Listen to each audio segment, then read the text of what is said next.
Hello, everybody. Welcome to another episode of the Strangers and Exiles podcast. I'm your host, Daniel Toirac, and this is my co-host, Daniel Toirac Sr. Hello, everyone. How you guys doing? God bless you all. Change the setting again. Now we're in front of our giant nativity set that you set up this week. Yeah, we're filming this podcast now is because we're going on vacation, my wife and I. So we needed to do it so it's daytime, and then we also have the nativity that I build every year behind us, and it's not done yet. In a future episode, you'll see the completed version. We'll do that today. We'll finish it up today. So it's nice though. Okay. Yeah. So last week we went through the first 3 of the 7 tenets of Hinduism. So now we're going on to the next, however many we get through today. Ended off on samsara, the flow of life, which is, I guess, talking about the reincarnation, going through tons of different lives, millions of years, whatever. Mm-hmm. And now we're going on to karma, which is a word that, out of all the things that we've been talking about, everyone has heard of karma in some sort of way. Especially in society. I mean, it's one of those things like when you do something wrong, you're like, oh, your karma. Yeah, bad karma or whatever. So silly. It's just silly. It's just silly. Essentially kind of the way that I guess the Catholics would call merit. You know, the bank of merit, good merit, the karma. Treasury of merit. Yeah, exactly. This is kind of their version of merit, which is good or bad deeds. Karma. So maybe give us a little bit more details on it. Yeah, this is probably for me the dumbest area of Hinduism, but it's also for them like the most important thing, you know. So besides the whole samsara thing, which they call it transmigration, but it's really reincarnation. But the result of where you go in your journey over the period of millions of years or thousands of years, you know, you start out. I still can't get a good answer. If you start out as you are a ray of sunlight from Brahman, so your soul, but they don't call it soul, they call it the self or the jiva. The jiva is the proper Sanskrit term. If you start out as a plant and then you work your way up through your karma, how does a plant work through karma? Now, I was watching Christian Prince debate a Hindu this week, and then he says you work out your karma as a plant by being a plant. In other words, you give off the oxygen. You know, you get cut by the guy that cuts grass, but that's just part of your process. Sure. So eventually you go from being a blade of grass to then you can probably become a plant, and then you do your job as a plant, you know, whatever God created you to be as a plant. And then and then you work your way up to like a palm tree or a pine tree. And then, you know, obviously those people weren't working out their karma well enough during Christmas time because a bunch of them get chopped down. But then again, maybe that's what they were created for by Brahman, to be in somebody's living room, right? Okay. And then you finally make it to be like an insect, an ant. So your job is to be an ant, which is to eat crumbs and annoy people. You know, because they're everywhere, right? Or then you work out your way to be like a bumblebee. And then your thing is to like make honey, you know? But then if you are bad, you sting somebody, you die a day later. Yeah. So whatever. And then you work your way up to being like a cat. And then you work out your karma by being a cat, you know? Which is funny because cats generally are very mean. But okay, that's what they're here to do. Anyway, the point that I'm making is that you keep going through this process up until you finally become a human being. Then you're a human being, and then now you actually are more in control of your karma, where you could actually do good deeds or you could do evil deeds. Now, if you do good deeds, you keep working your way up until you finally reach the nirvana or their moksha, which is liberation. If you do bad deeds, you might fall down the ladder. You might go back to being a hippopotamus. You might go back to being a monkey in monkey jungle or in the zoo, the local zoo, whatever, you know? Which even then, are those guys working out their karma in the zoo by just walking around and eating bananas and entertaining people? So essentially just existing until you turn into a human, and then you actually like have... Okay. I'll go with you on that one, but check this out. What if you were an elephant? And your job is to be an elephant in the Sahara, whatever. But then suddenly somebody grabs you up and they put you in a circus. Are you doing what you were originally supposed to do? Or are you now doing something that a man has gotten in the way of what God wanted you to be as an elephant, which is to just go around and be an elephant? But now you're suddenly standing on like a little thing with your 4 feet like that, and then you're doing noises and all of that. So in other words, are you now not working out your karma while you're that elephant? So now you're stuck for 75 years in the body of the elephant, being a showpiece for Barnum and Bailey Circus. Pretty much. I know I got deep on you with that one, but I just wonder. Okay, but anyway, the point that I'm making, it's so dumb, this whole process of being an animal, a plant, a mosquito, and then suddenly out of nowhere you're a human being, and then you work out. Just the concept of it is so ridiculous and foreign. However, let's see what they say. This is their book, all right, concerning karma. The jiva, which the jiva is the soul or the self, this is just flesh. This is not who you really are. You are something else that is eternal, that you've already gone through all of the processes. You've already been grass. You've already been a sunflower. You've already been whatever. You've already been an orangutan or something. And then now you're here. So this is you. You're technically not my son. Yeah. Oh, I don't even want to get into the whole other thing that like you're not real. Like you're just like an imagination. Like, okay, we'll get to that later on. That's where we really get fun. The jiva, which is the self, which is what we would call your soul, which is a distinguishable ray of the supreme Brahman, somehow experiences a fall from knowledge. Okay. It becomes separated, as it were, from the Godhead. How and why this occurs is the ultimate mystery. The Vedas, which is one of their sacred books, intimate that it is because of desire, a desire to experience duality. You want to ask me, or you want to tell me what that is? What does that mean? A desire to experience duality. So they say that you were once part of Brahman, and Brahman is everywhere, everything all at once, right? And then you desired to as it were, that they don't really know, but you had desires. You wanted to do your own thing, in other words. So somehow you broke off of Brahman. So then now your soul is a break off, and what they call duality is to experience both sides. In other words, you want to experience not only the spiritual realm, but you want to experience earthly realm. Okay. The jiva, which is the self, the soul, then begins its samsaric journey by devolving into the lowest forms of existence, such as plants, in which state its natural consciousness is contracted to the maximum. So in other words, you now begin your journey. You're a plant, you're a sunflower, you're this, you're a daisy, you're a tulip, you're an orchid, you're all of that crap. And then suddenly out of nowhere, then you keep working your way up until you get to the level where you're a human being. But I still don't understand, if we have recorded humanity of being about 7,000 years, how do we have Hindus 6,000 years ago? How did they work out from being a plant and all of that? That's the one question that I can't find an answer. Like, in other words, they say the first Hindus were 6,000 years ago, right? That would have been around the time of Adam, maybe a little bit after Adam. Okay. Yeah. How did they begin their plant process and then animal process and then all of that, and then get to become actual Hindus? Like, but then their books say that it takes forever, which I'm going to get to now in a second. Let's keep talking. Slowly, through a process of spiritual involution, the jiva develops and matures, expanding its consciousness through the various lower forms of life, insects, animals, until it finally reaches a human stage. Now get this. This is the funny thing.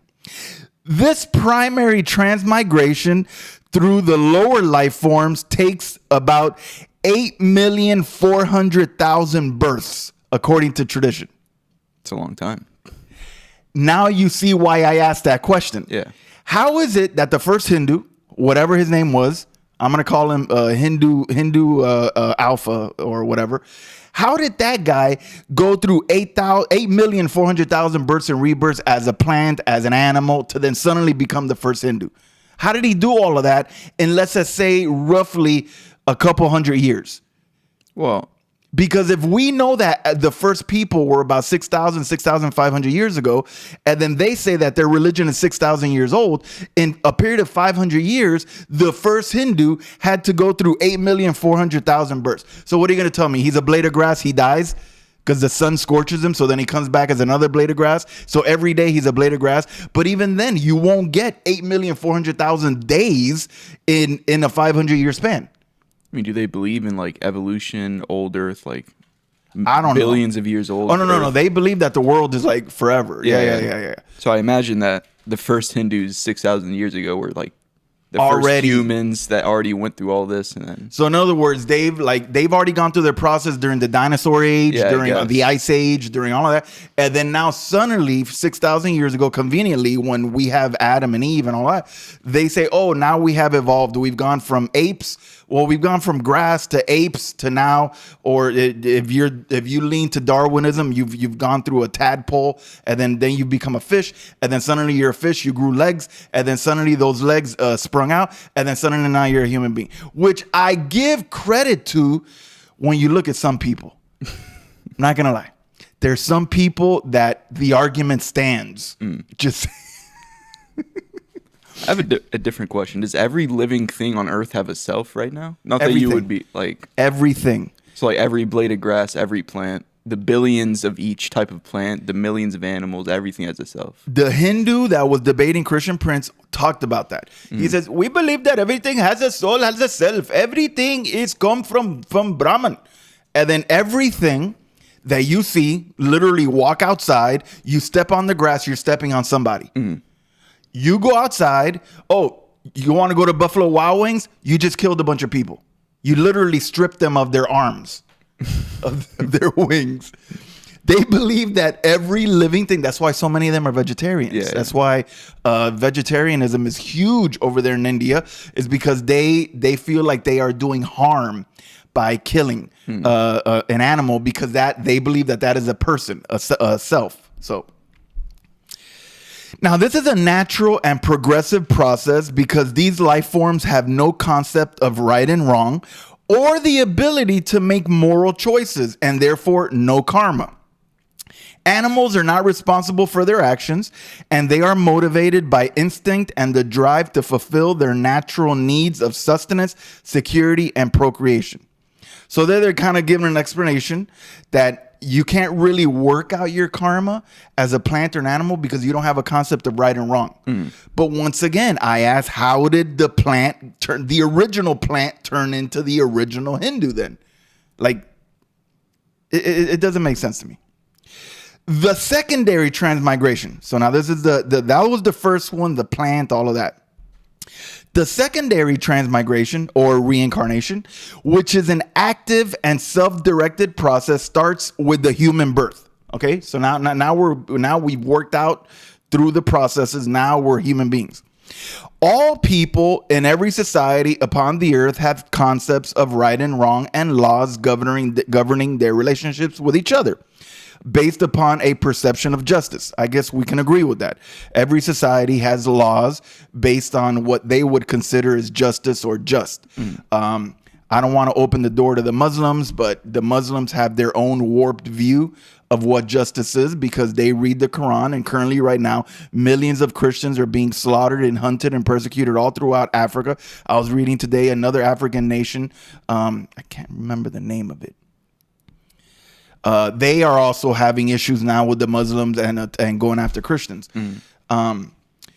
Hinduism teaches that Isvara cares about all beings in the cosmos and makes provision for their spiritual development and unfoldment by revealing guidelines in a manner appropriate to those particular individuals. So in other words, Isvara, which is the avatar of Brahman, Isvara then cares about everybody and makes sure that justice is performed. Tell that to the Christians in India right now that are being persecuted by the Hindus. The human evolution And involution is governed by the law of karma. So in other words, the human evolution becoming involved in samsara, the constant reincarnation, and involution, which is your final moksha, which is your liberation, is governed wholly by the law of karma. This is their main thing. Just like we in Christianity, we have the concept of sin, original sin. We have the concept of Christ forgiving our sins through the faith and belief in him. That is basically the gospel for us. That is what we teach, the fact that your sins can be forgiven if you believe in Christ. For them, that concept is the law of karma. Finally, the supreme goal of human existence is liberation from the continued round of births and deaths. Tradition says that from the lowest type of human birth to the birth in which spiritual awareness arises, one passes, get this, through approximately 100,000 births. I'm going to let you comment on that. Let me just... Tradition says, I don't know, it's odd that they would. How does anyone even come up with something like that? Because this is a numbers game, right? Yeah, okay. The original Hinduism was 6,000 years ago.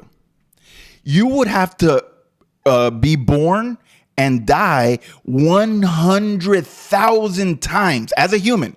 Forget the whole plant and insect thing. Forget the bumblebees and the mosquitoes. Now you're a human.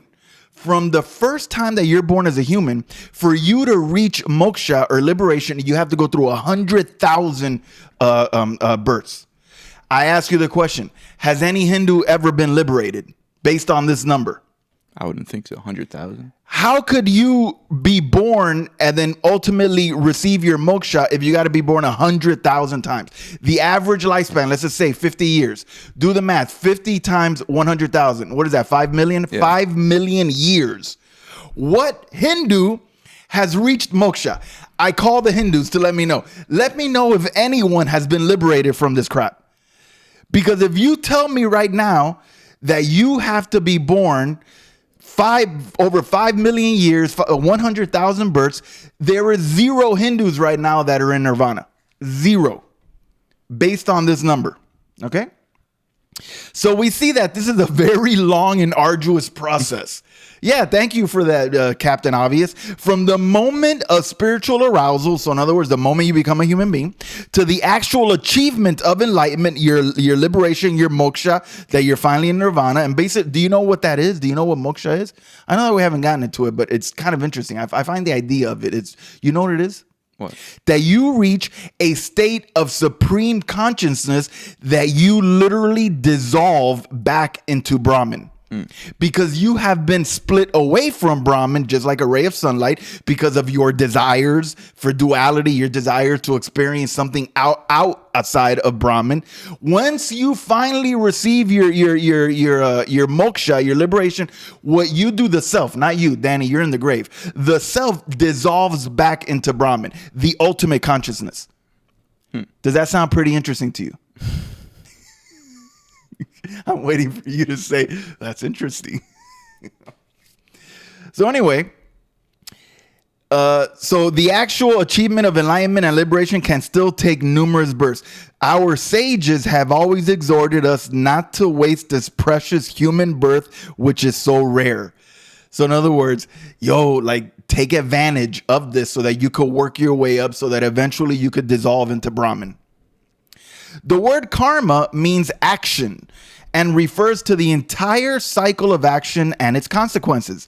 Every action, in addition to its material goal, produces a moral consequence which manifests as either joy or sorrow. Whatever we put out into the universe, we get back in equal measure.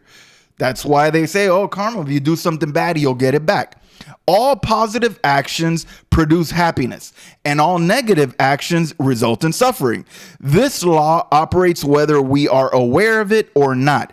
It is the process by which we shape our own destinies and build up our own reality. Through ignorance, We bind ourselves by self-actions, feelings, or thoughts. As long as our actions are directed towards self-gratification alone, there is not the slightest possibility of working towards liberation from the cycle of reincarnation.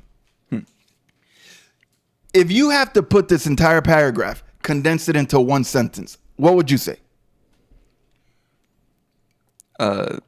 Essentially, do good things and good things will happen to you. Do bad things will happen to you. That was pretty good. It's basically an entire works-based religion.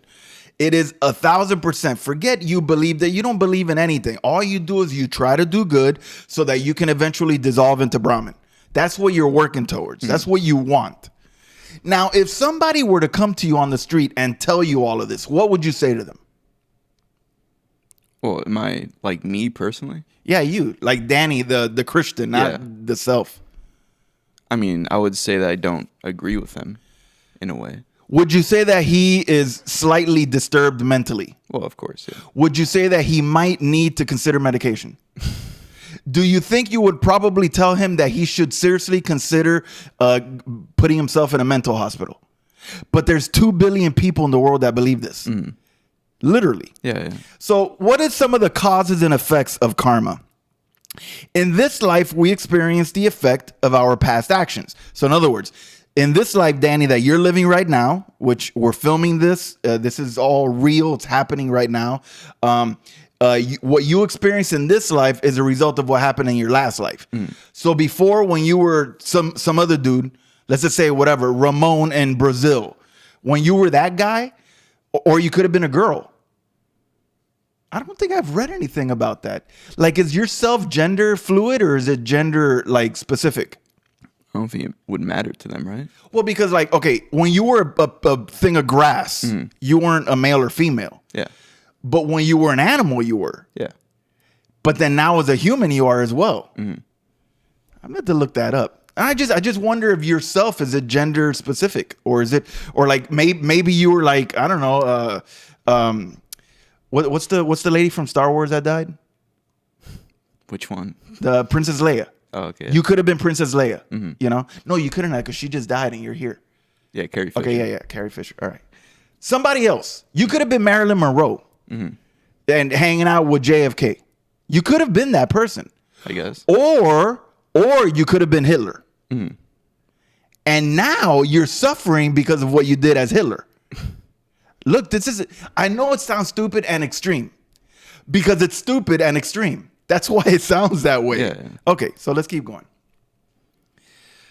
When one looks at life from the point of view of immortality and the self as an eternal, imperishable spiritual atom, so yourself is an eternal, imperishable spiritual atom, like ATOM, not Adam and Eve. Then everything falls into a pattern of cause and effect.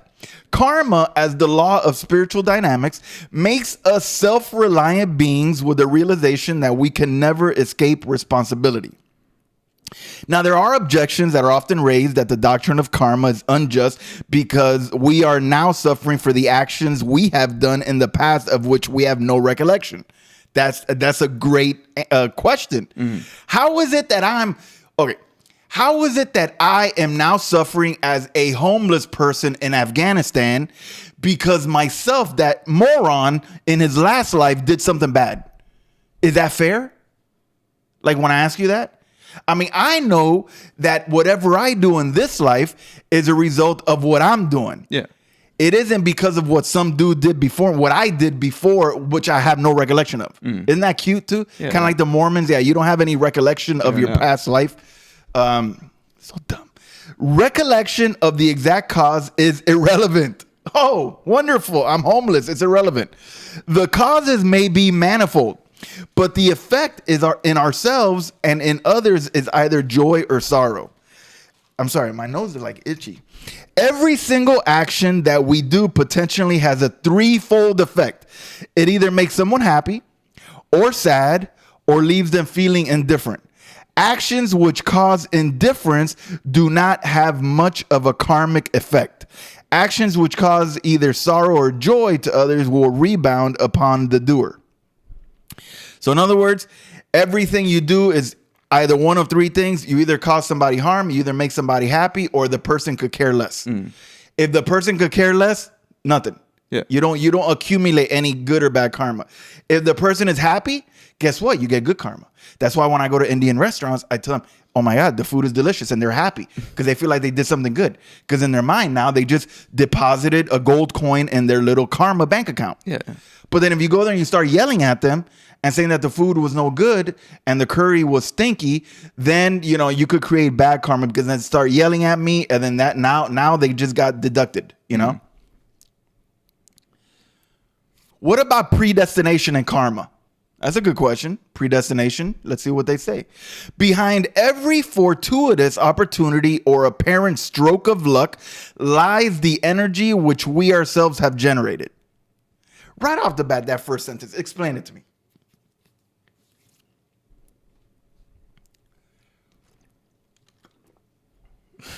I mean, it just sounds like they make it seem almost random.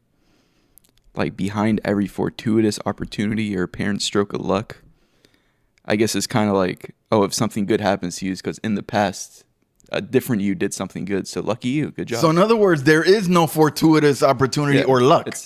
It's a concept that we create in our mind. But for them, it's whenever like something good happens, is because you created that energy at some point. Likewise, behind every loss and misfortune lies the negative energy which we ourselves have created. So in other words, that baby that right now just died at St. Jude's Hospital created that energy. Literally. That baby that has cancer that just died at St. Jude's Hospital created that negative energy. We are powerless to change the circumstances in which we find ourselves and to alter what actually happens to us, but we have complete freedom to determine how we will deal with each and every situation that arises. So in other words, you don't have any control over your circumstance. See, that's why they have the caste system over there in India. You are born into whatever circumstance. If you are born into a family that they are bakers and butchers, that's what you're going to be. If you are born into a family of an educator, that's what you're going to be. If you're born into a family of high class, that's what you're going to be. It is a system that keeps people oppressed, never allows for growth. Very different from, example, the system that we have here in the United States of America, where you can be born into the family of a butcher and become the president of the United States. You have that freedom. But these people over here, they basically, to keep you down and oppressed, they create this system and they teach you that you are powerless to change your circumstance. However, you have complete freedom to determine how you deal with the situation. So in other words, the fact that you're in this situation, you have no control over it. But the way you deal with it, that's on you. Predestination, fate, or destiny implies that there is an external force which is imposing its own agenda on us. So in other words, what we would say predestination in Christianity, we know that that force is God, Yahweh, through the work of Christ, where the Bible clearly tells us all throughout the book of John. You can read that. Paul tells us in the book of Romans that we have been predestined. We are the elect. And that is a result of a cosmic force. Yes, God operating in the world. God actually sustaining the world. And God ensuring that his church will grow and the mission of his son will spread all throughout the world. Now, what are some of the dynamics of karma? The actual working out of the law of karma is extremely complex, including millions of fine permutations and tunings affecting the lives of all those around us and everyone that we have ever known. All these dynamics are controlled by the devas of karma. The devas are the cosmic forces, and these are called the 9 planets or the Navagraha. Yeah, now we just went into like some sci-fi stuff, bro. Yeah. So the devas, or the cosmic forces of karmas, otherwise known as the 9 planets or the Navagraha, we are all acting on 3 different realms: physical, emotional, and mental, with energies appropriated to each realm. Physical actions determine our physical environment. Our emotional life revolves around our family, friends, and associates and determines our interaction with them. And our world of thoughts, goals, and aspirations determine how we interact with the world around us and ultimately understand ourselves. So you have physical, emotional, and mental. All these three energies together make up our character. See, now they're getting really deep into the psychology when they kind of break down the physical, the emotional, and then the mental. Now, what about karma and sin? Obviously, in Christianity, we have sin. Let's see what they say about that. Sin, as such, is very much a Judeo-Christian Islamic concept, which is basically defined as an offense against God. Right? That's the basic understanding of sin. For Christians, all humans are born with original sin, which requires rectification and redemption. These concepts are totally alien to Hinduism. The seminal term, papa, is translated as sin. So in other words, what we would call sin, pecado, they call it papa. Can be defined as any act that obstructs one's return to Brahman. Since you are constantly in reincarnation, working your way back to Brahman to be dissolved and reabsorbed into Brahman, whatever you do that goes against your ability to receive your liberation is ultimately called papa, or what we would call sin. And it is something that follows. This is what they say is sin, or papa. Those actions which cause hurt and suffering to any other living being are to be, including animals, that's why they don't eat animals, the vegetarians, are to be considered as papa. And another words for that are sin, demerit, unskillful action.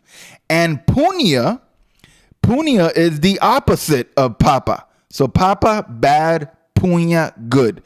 Punya, which other words, virtue, merit, skillful action, is defined as those actions which bring joy and happiness to others. And that is found in the Mahabharata. Yeah, the Hindus were talking about a lot about that Mahabharata. Sin in Hinduism is not the central spiritual problem, you're going to love this one, but a symptom of ignorance. And its resultant misidentification with the body-mind complex. So whenever you commit a sin, it isn't that you're willfully doing something, it's that you're ignorant towards the right way to do it. There's a wrong way and a right way. You are doing papa because you're ignorant. You're not doing punya because you're ignorant. That's why you do papa. It sounds weird when I say like the words, but all right. The self, the you, not the Danny, the you, the self, the soul, the person, the eternal being. The self is essentially pure and divine and different from the physical body, right? If you are a ray of sunlight from Brahman, i.e., you, the self, must be pure and good. Yeah. Because you literally are coming from the Godhead, Brahman, right? The self is pure and divine and different from the physical body. The accumulated actions of the past birth, karma, give rise to the individual tendencies in this birth, either to act virtuously or unvirtuously. So in other words, the previous humans that you were occupying has led you to who you are today. I got a question. The accumulated actions give rise to the individual tendencies in this birth, in you right now, either to act virtuously or unvirtuously. I got a question. How could this statement be true if you have no idea what you were before? You have no idea what you were before, what you did before, nothing about your previous life. All you know is what you are now. How is it that you have these individual tendencies to do papa, not punya, but you have no idea what you were before? It doesn't make sense to me. It doesn't jive. I think it's more of like an instinctual kind of thing. I think they're kind of the way we look at original sin, humans instinctually do evil until they're saved. I think they're saying this is because of your past lives you were doing evil and you're still doing it. So I think they're like misinterpreting the human will. Okay, yeah, as an evil person. Yeah. But they just take it in a way that just sounds it dumb. doesn't make sense. Yeah. But. Now, what are some of the forms of sin? The papa. What are they? Okay, sin. Remember, is an unskilled use of action, and I love the terms that they use. Unskilled use of action, a lack of spiritual understanding, which causes one to transgress the cosmic laws. And the means of performing unskillful actions are three: the mind, speech, and actions. So in other words, all the sin that you do, all of the tendencies that you have to commit papa, are all unskilled actions because you lack a spiritual understanding. And they all revolve in three areas: the mind, the speech, and the actions. The unskillful use of thought is manifest in, number one, thinking harmful thoughts directed towards others. So if you think harmful thoughts towards other, boom, you just committed papa, bad karma. Number two, clinging to irrational and erroneous views and doctrines. So I am obviously committing papa on a daily basis because I'm a Christian. Mm-hmm. So I am clinging to irrational because, of course, for them, Christianity is completely irrational. They don't believe that Christ was God. They just believe that he was another reincarnation of Buddha. The unskillful use of speech is lying, slandering, gossiping, abusing others, and giving false advice or teachings. Isn't it interesting that they took some of like the fruit of the spirit, and they kind of like applied it to their deal? Mm. And then the unskillful use of action. What are these? Causing physical injury to other living beings. Stop stepping on the grass. Stop eating chicken wings. Every time you eat a chicken wing, you just committed papa. Mm. Literally, when we have dinner together, I'm going to say, papa, papa, papa. Papa!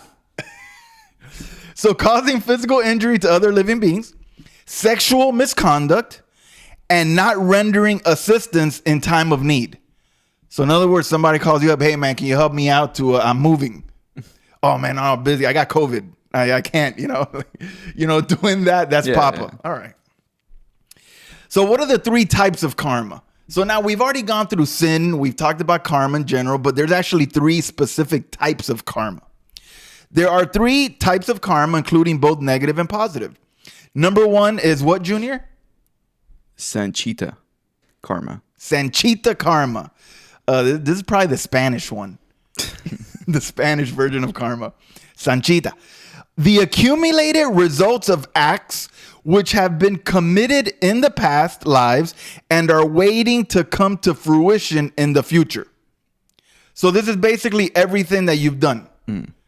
All of it that is going to come to fruition in the future when you have moksha, your liberation. What is the second one? Prarabdha. I think. Karma. Try it again. I think you did good, but Prarabdha. Okay, this is definitely the Indian karma. Yeah.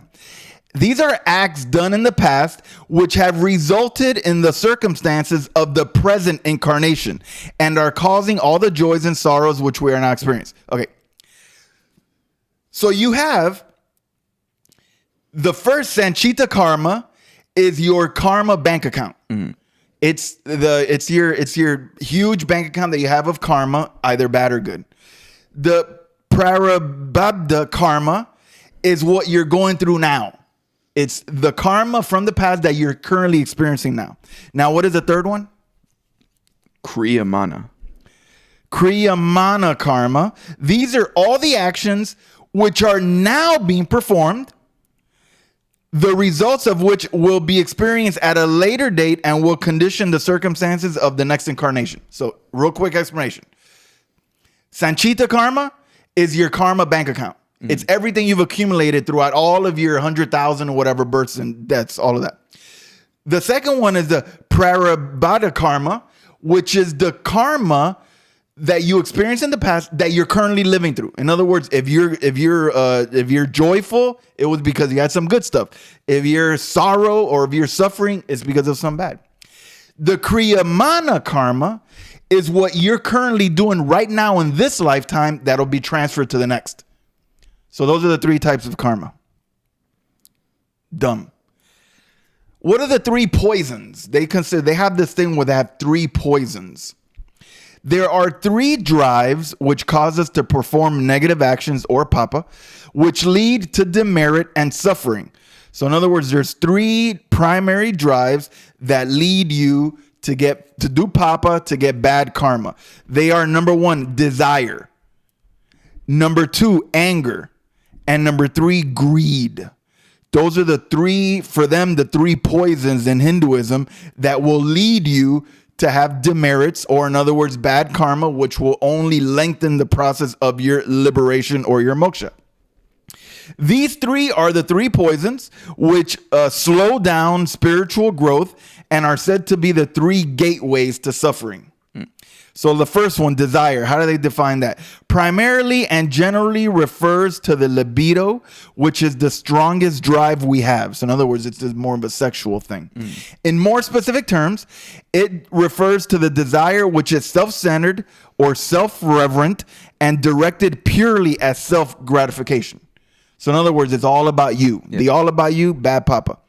Aggression. The reaction. Oh, by the way, Nivea sent us a gift card to the thing, so we can go have a thing. The reaction, I completely forgot to tell them that. The reaction towards unfulfilled desires and failed expectations one has of others, or the feeling of being threatened. So obviously they just basically defined aggression. They just use a lot of these cute words in there. And then greed. The craving for more beyond the limits of necessity or comfort. Its goal is having and possessing for the sake of possession itself without any personal use or utilization for the benefit of others. So in other words, it's basic, just greed is being greedy, just taking on even though you don't need it. All of these 3 poisons have their roots in delusion. Delusion is the notion, now is where we get once again, we go back to being psychological. Delusion is the notion that the mind-body complex is the self, and that the individual is a unique and separate entity to all others, which leads to craving and clinging. This conviction is the very axis on which the wheel of reincarnation revolves.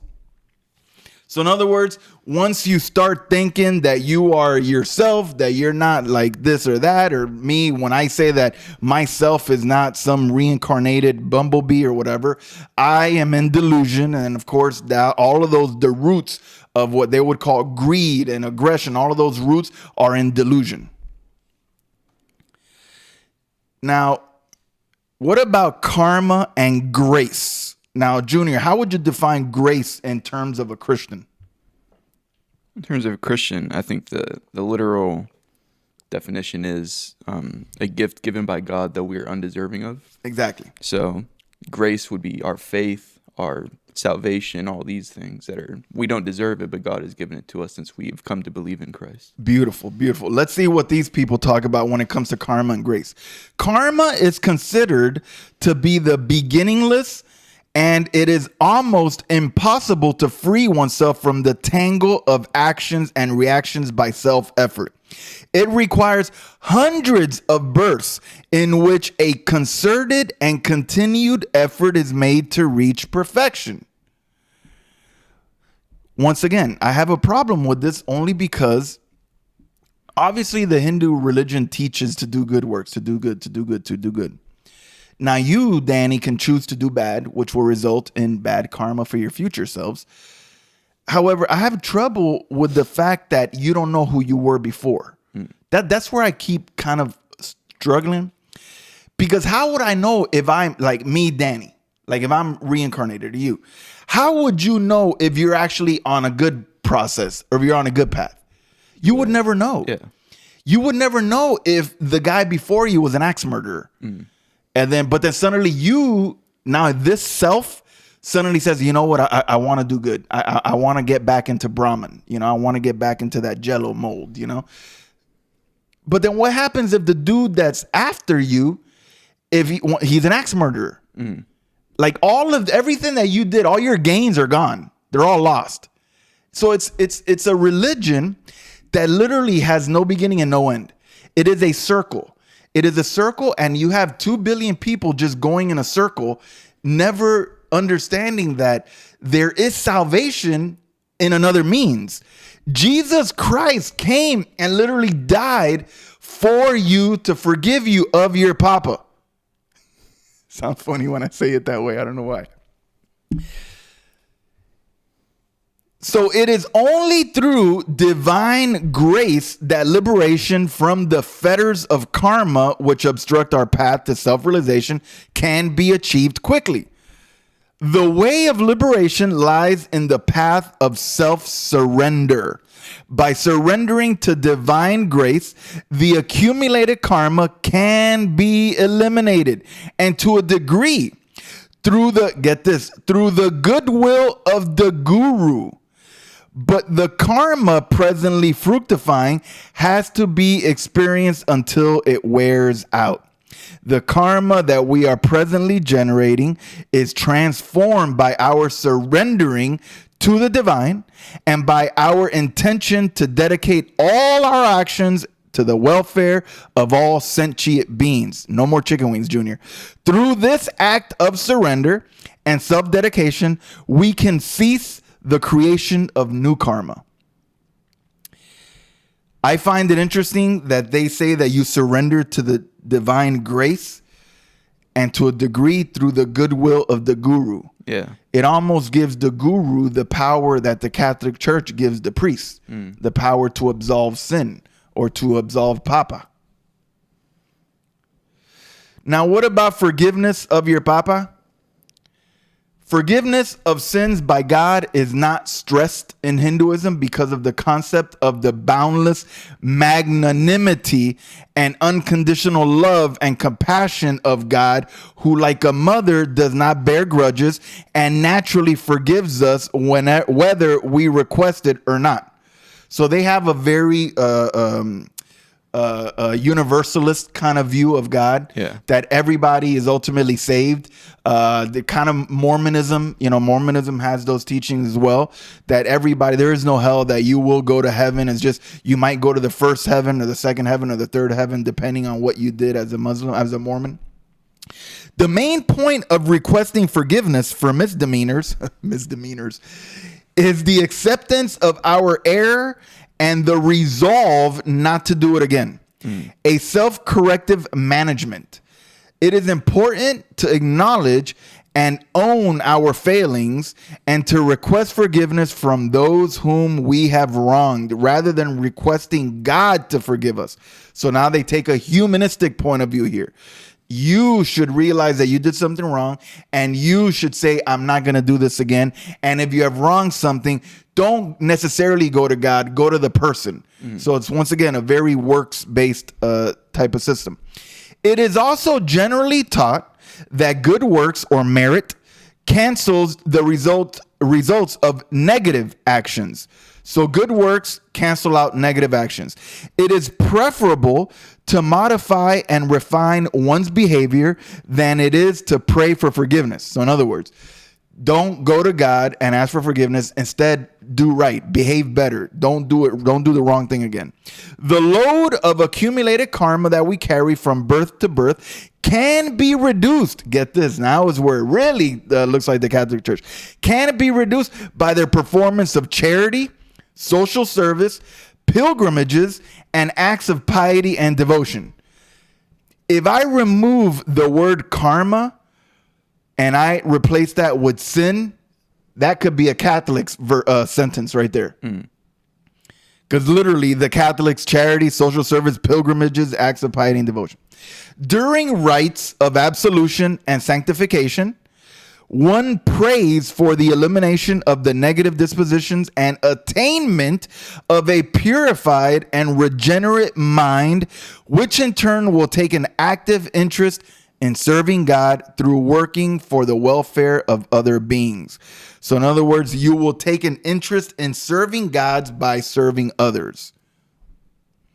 Once again, a very, very human, a very works-based religion, a very odd view of sin, a view that what you do, you're carrying it. You got this eternal sin bank account, that the sin and also good stuff. So you got this bank account, this karma account, and then you're just carrying it with you. But then also what you're currently living through right now is a result of your previous deal. But then also what you do in this life will impact the next person. It is just a completely dumb view. We are all human beings. The Bible says that we are all to live and die once. Very clear, the Word of God. The Word of God clearly teaches about sin. All throughout the New Testament, all throughout Paul's epistles, it is all about the forgiveness of sin. There's a reason why we are enslaved to death. See, the Hindus don't care about that because they'll just come back to life. They don't care about some sort of eternal death. Yeah. They figure, you know what? We die, we suffer, we come back, we die, we suffer, we come back, we die, we suffer. They don't have a concept of this eternal damnation where their souls or their self will be in a lake of fire for eternity, because they just figure, you know what? I do good. And then in my next life, I try better. And in my next life, I try better. But the funny thing is that they don't even know what the heck their next life is, what they did in this life. So it's just, once again, it is a circle. It is a circle. It has no beginning, no end. It is just something that is completely foreign to any sort of Judeo-Christian type of worldview, a worldview in which we have a God that is all-powerful, who sustains the world, but also is a God of wrath, a God who is completely diametrically opposed to sin. Sin is an affront to God, and then we, as a result of being born into the sinful nature, we need someone to rescue us. We don't have 100,000 births to go through. We got one. And that life raft for us, that salvation came in the form of Jesus Christ 2,000 years ago, around the same time as these people were throwing around their ideas, their philosophical views. Jesus Christ died on a cross to forgive those same men of their sin, but they have been blinded by the devil to fall into this false religion. I'm not going to call it a cult, but to me, everything that's not Christianity is a cult anyway. So, Amen. And they have a weird idea, not weird, I feel like they have a misunderstanding of what repentance is as well. At the end, they were saying it like, oh, you just go to God, ask for forgiveness, and you're all good. When that's not really what repentance is. Yeah. Essentially, a turning away from God or from sin is what repentance is. Yeah, and then they say, in some cases, don't even ask for forgiveness. Just go and ask the person. Don't even go to God for that. You know. So I don't know. It seems in some areas they have a high view of God, and then in some other areas they have a very low view of God. So I just but once again, I guess it's not hard to have a high or low view if you have so many gods. Yeah, exactly. Who do you serve? Do you serve do you serve Brahman or do you serve Krishna? Are you a Hare Krishna? Are you Krishna is the 8th avatar of Vishnu. Vishnu is one of the 3 in the trinity of them, of Brahman, Isvaya. Yeah. So in other words, it's when you got a God who then reveals himself as this Isvaya person, and then that person is comprised of Brahma, of Vishnu, and of Shiva, and then each one of those dudes has a girl counterpart, a female counterpart, their girlfriends or whatever. So now you got one God reveals himself as this other God that then says that, okay, I'm actually 6 people. And then these gods like Vishnu can come down to earth as avatars, such as he did with Krishna and as he did with Buddha. And you just create a whole craziness of all of these different gods. And that's that we only talked about those. We can literally talk about a bunch of the other ones, but I think this Nirvana one is a little bit shorter. Maybe we get through it. Okay. And end off the episode there.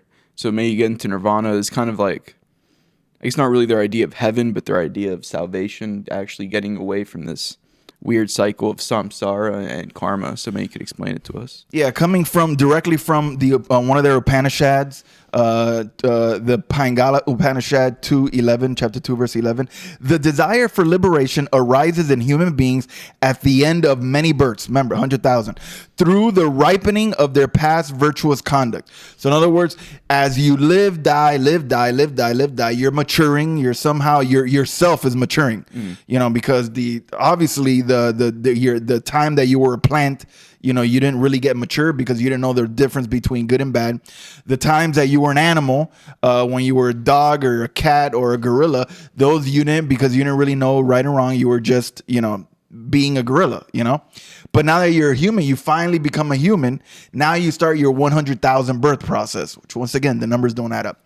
Your 100,000 birth process while you're on your process to this fake nirvana that they have said their liberation, right? Basically, you work through it, you work through it, you work through it up until you finally yourself dissolves back into Brahman. So now you are now returned to the supreme consciousness, all right?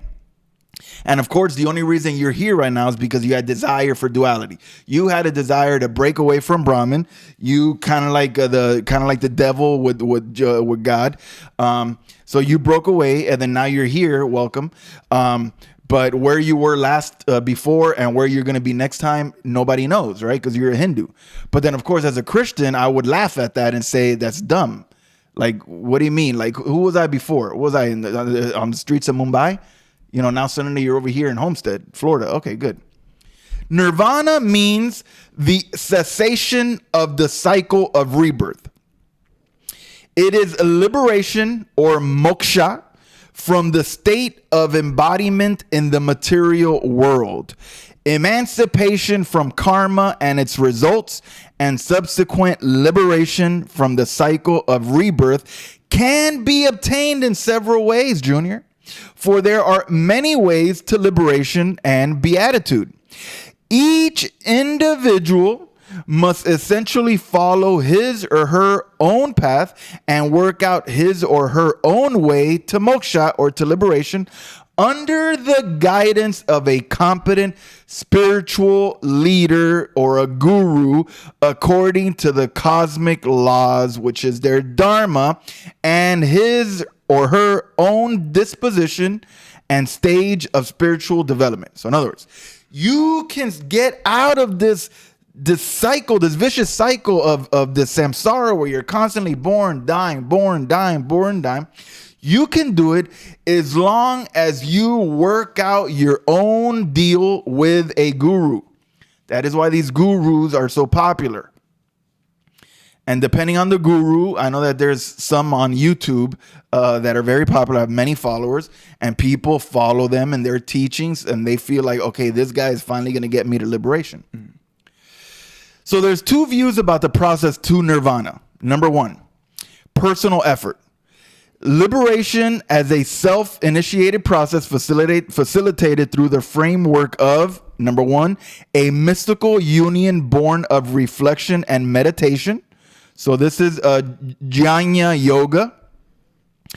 Through good works done without personal motive. This is karma yoga. And through devotion to God. This is bhakti yoga. The Hindu that was debating Christian Prince the other day, he does bhakti yoga. So in other words, there's three. The first one, there's two ways to go to nirvana, but within this first one, which is personal effort, you have the meditation piece. You know, the guys that do transcendental meditation, those guys. Then you have like the Mother Teresa type. You do good deeds, you do good works. And then the third one is actually a devotion to God. These are more of the scholar type guys. These are the guys, the learned guys. These are the guys that really study the books and they really get devoted to God. So the first one is personal effort. And of course, within that first one, there's three different paths. The second one is the taking of refuge. This is the act of self-surrender to God and reliance upon his grace. How do we do that? Feels like that one needs. Are those like the monks? I guess, right? Like, yeah, I would think like those are like the monks. Like the Gandhi kind of guy. Yeah, Gandhi, yeah. The first three means are self-initiated activities, but the fourth is God-initiated. Ooh. So the fourth one is from God. Like this is God predestining them. The blessed Lord has stated quite clearly in the Bhagavad Gita, chapter 18, verse 66, that he will liberate all those who simply surrender to him, having abandoned all self-initiated attempts at emancipation. This is known as prapati, or the way of self-surrender. So in other words, the first way is self-initiated. You either do transcendental meditation, you either do good works, Mother Teresa, yoga, or you do devotion to God. You study, you do all of that. The second one is God initiated. Mm-hmm. That's when God goes to you and basically, reveals himself to you. And then that's when you fully surrender upon him. And then you can then receive your liberation. Liberation in Hinduism is individual, not collective. There's no elect group like what we would have in Christianity. It is completely all individual. All beings are destined for and will ultimately achieve reunion with the divine, Brahman, in view of the fact that every being is an inseparable mode of the divine expression, and as such is already perfect. So in other words, it is completely up to you for you to finally get to your moksha so that you can be reabsorbed back into Brahman, and that is possible because yourself is divine because it is from Brahman. It is an offshoot of Brahman. All jivas or selves or souls are photons of the divine light. Photons of the divine light, and therefore eternal separation from the divine is inconceivable. So in other words, since you come from the divine, you obviously should at one point go back to the divine. Sanatana Dharma, which is the eternal holy teachings, teaches that liberation is simply a matter of realizing our true essential nature, not achieving a state of heavenly well-being. The difference is with regard to the timing, not the potential. So in other words, it is you realizing your nature. And what is your nature in Hinduism? To do good. Well, no, yourself. That's you as a human. But what is yourself in Hinduism? You are pure because you're from Brahman. So in other words, you achieve that when you realize what your nature is. In other words, you have to get to a point of such high degree of spirituality that you then understand what it is, the eternal consciousness. You have to figure that out. And once you do, then you can dissolve back into Brahman. Now, to end this section, what is the nature of liberation? Nirvana means the state of non-return. It is a positive state of being, consciousness, and bliss.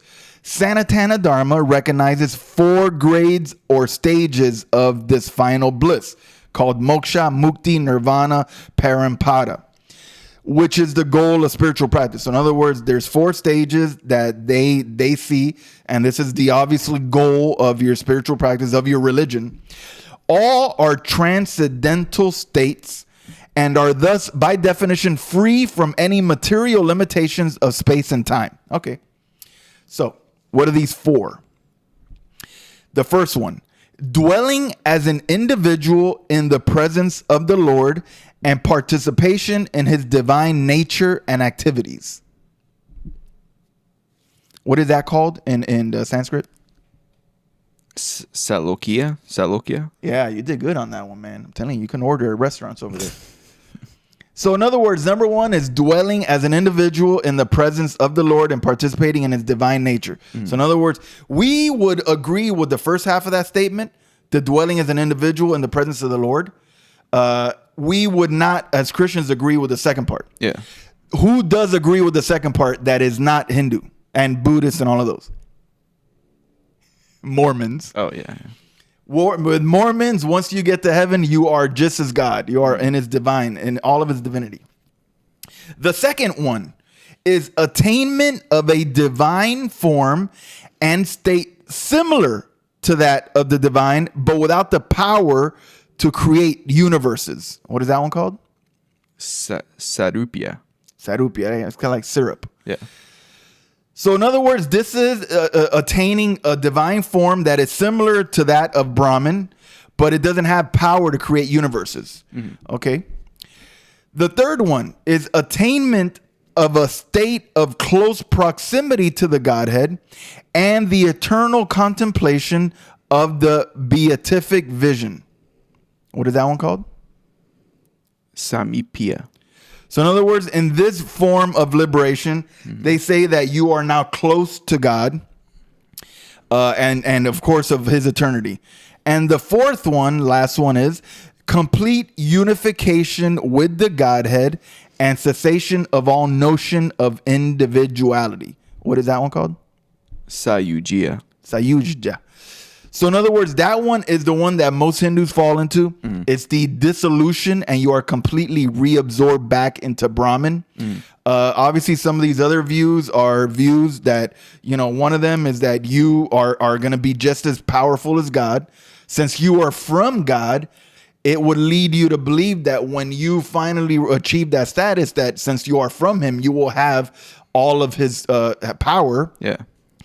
The second one is that you have the same form as Brahman. However, you don't have the power to create universes, so you can't go around there creating planets. The third one is that you are just close to the Godhead.